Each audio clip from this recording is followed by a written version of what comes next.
I just watched Confused Matthew and Stand-In Stan's review of Iron Man 2, and I have to address a rather sizable misunderstanding they had about the film. Now, this is not about how the film is just supposed to be fun and you should turn your brain off.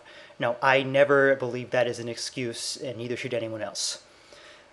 What this is about is how Matthew said at the beginning that both films were pretty much standalone stories, which they are not. Now, I don't know how much this will actually placate the two of you, since clearly, from what I've gathered, one of your biggest issues with movies is when they assume information from people reading the source material, which not everyone may have done. But I still think you should understand exactly what these movies are supposed to be. In the early 60s, Marvel merged pretty much all of their characters into one universe, and part of that was making a team of superheroes called the Avengers. This team was run by an organization called S.H.I.E.L.D., which is pretty much a nebulous multi-country force that covertly tries to keep peace in the world. And the original members of the Avengers were Iron Man, the Hulk, Thor, and Ant-Man. And what these movies are going to be is assembling that same original team so that they can eventually do a movie about all of the Avengers.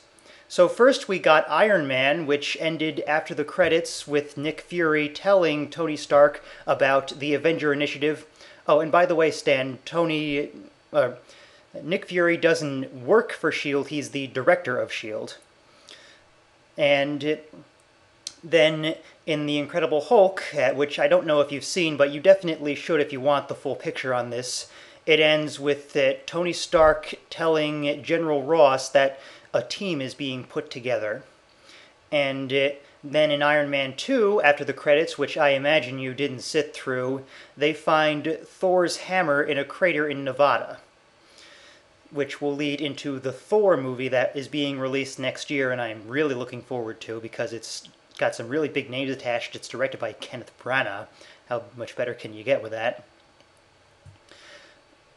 So, I'm very excited about what Marvel is trying to do here, because I really don't think anything like this has really been attempted before, at least not with movies, where you get a bunch of movies that at first seem to be unconnected and then slowly reveal themselves to have this huge myth arc running through the whole thing. I definitely think Marvel could have done a clearer job of telling this to the people who might not be familiar with these characters, that they should see all these movies to get the whole picture, and stay through the credits of some of them. But now that you know, you'll know to do this from now on, and you should see the Thor and Ant-Man movies to get the whole story for the Avengers movie that's coming up. So, thank you for your time.